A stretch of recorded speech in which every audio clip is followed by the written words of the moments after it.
Salut à tous, alors aujourd'hui je voudrais vous présenter un petit logiciel super qui s'appelle Head Model et qui va vous permettre de dessiner plein de modèles différents de têtes hommes, femmes et exercices. Donc vous allez voir, il y a vraiment énormément d'options, ça va du niveau vraiment débutant jusqu'au niveau vraiment expert. On peut utiliser cette application pendant des années sans se lasser, c'est vraiment génial. Moi-même je m'en suis beaucoup servi, surtout personnellement pour comprendre les angles de vue, etc. On peut changer la texture, la lumière et tout, je vais tout expliquer un peu en détail. Je vous invite à vous abonner à la chaîne si vous ne l'avez pas fait, puis on y va.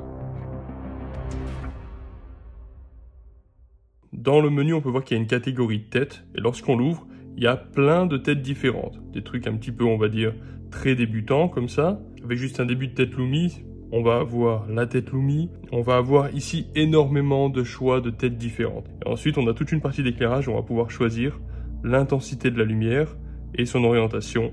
Par exemple, comme ceci. On peut voir la façon dont on peut gérer le spot de lumière. En fait, on peut tout décider, ce qui est quand même vraiment génial.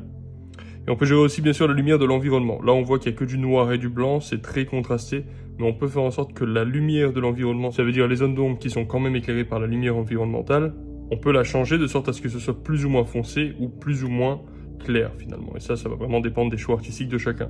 Ensuite on a un mode lever de soleil un petit peu, donc avec une lumière un petit peu chaude, plutôt midi, et puis plutôt coucher de soleil. Bon, c'est un petit peu subjectif, mais c'est intéressant d'avoir trois modes de traitement de la lumière. Ensuite, quand on retourne sur la lumière, on peut baisser l'intensité, on peut la monter, on fait un petit peu comme on veut pour gérer nos contrastes. Et on peut avoir une seule source de lumière, comme c'est le cas ici. Donc là, tu vois, comme j'ai montré tout à l'heure, je gère l'emplacement du phare. Ou on peut en avoir deux. On peut aussi gérer l'intensité avec deux sources de lumière, ce qui est incroyable. Après, on peut faire des références complètement ouf, ou même avec trois sources de lumière. Et là, pareil, on va pouvoir avoir, si on veut, trois sources de lumière indépendantes. Et là, ça va devenir un petit peu complexe et tout, mais bon, dans le fond, pourquoi pas? Ça peut donner vraiment des résultats sympas. Ce qui est sûr, c'est que ça nous permet d'avoir accès à des références super facilement. C'est le but de l'application. On peut montrer d'où les cônes de lumière y viennent si on a envie. On peut faire en sorte que la lumière, elle suive le modèle, ou alors qu'au contraire, la lumière soit fixe et que ce soit le modèle qui tourne. Là, par exemple, on voit que la lumière, elle change par rapport au modèle, parce que la lumière, elle est fixe et on change le modèle, ce qui est vraiment génial. Ou alors, au contraire, on fixe la lumière sur le modèle, comme ça, et puis ça tourne et on a juste notre angle de vue qui change. Ce qui est trop bien, c'est que on va avoir une quantité incroyable d'exercices de base, tête Lumi. Je me sers de cette application dans les formations que je fais. On va avoir des têtes Lumi plus ou moins compliquées, comme ça, tac. Non, on a vraiment celle qui est très détaillée. On va avoir sur la base de la technique Asaro également, la méthode simple et puis la méthode complexe. Ils ont même rajouté récemment, mais ça c'est un petit peu nouveau, des trucs sur la méthode Rayleigh. En plus, ça qui est cool avec l'application, c'est qu'en plus ils rajoutent du contenu avec le temps. Donc là, c'est vraiment incroyable. Et on n'a pas l'impression qu'il y a trop de volume parce que c'est ma lumière qui est pas très intéressante, mais je vais mettre une lumière plus intéressante. Voilà, je peux réduire l'intensité, tac, histoire d'avoir une lumière un peu plus dramatique. Et comme ça, on va pouvoir revenir un peu sur nos modèles pour voir un peu ce qu'il y a.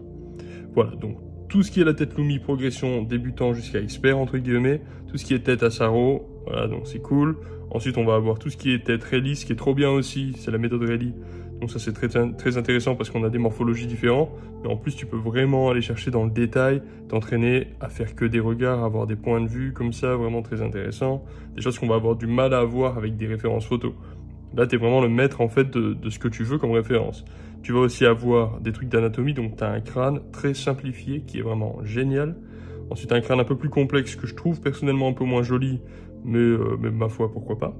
Et puis ensuite, on a aussi les muscles du visage, c'est quand même un truc de ouf.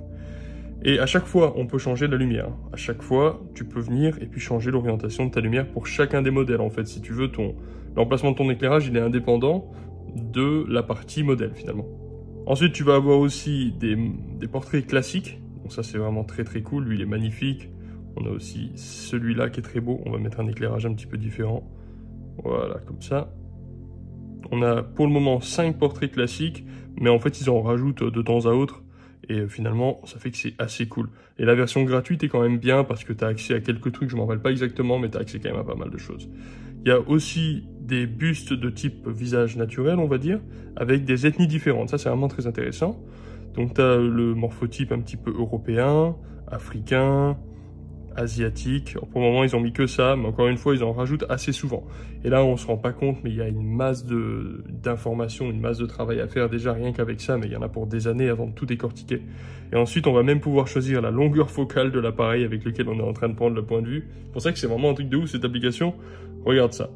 Là, on est sur une longueur focale en 20 mm. Donc en fait, c'est comme si tu avais un grand angle. Tac. Tu peux t'approcher, tu as vraiment la perspective. Et au contraire, ça va complètement déformer le visage alors que c'est la même chose. Voilà, en 200 mm, là tu as un visage vraiment de face finalement. Et ça c'est vraiment la tête du gars comme si tu le voyais de loin.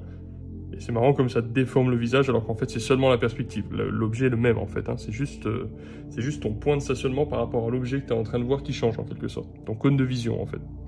Bref. Alors tu peux aussi mettre une petite grille de perspective si tu as envie pour pouvoir t'aider.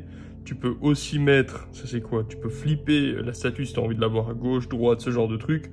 C'est quand même un truc de taré. Après, longueur focale en général 80, c'est une longueur focale appréciée par les portraitistes. Et ensuite, tu as toute une partie avec des yeux.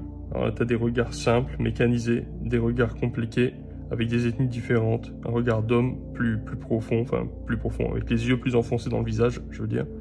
Tu vas avoir des oreilles, tu vas avoir des bouches, tu vas avoir tout un tas de trucs. Pour le moment, je crois pas qu'il y ait de choses sur les expressions. Non, c'est toujours une expression neutre, on va dire. Il n'y a pas vraiment d'expressivité. Mais c'est quand même génial parce qu'encore une fois, à chaque fois, pour chaque modèle, tu peux venir rechanger de la lumière indépendamment pour chaque chose. Voilà les amis, j'espère que cette petite présentation vous a plu. Dessiner tous les jours, pratiquer comme des malades, devenir portraitiste, c'est un travail de fou. Mais c'est possible, on peut tous y arriver avec un petit peu de détermination. À la prochaine, salut.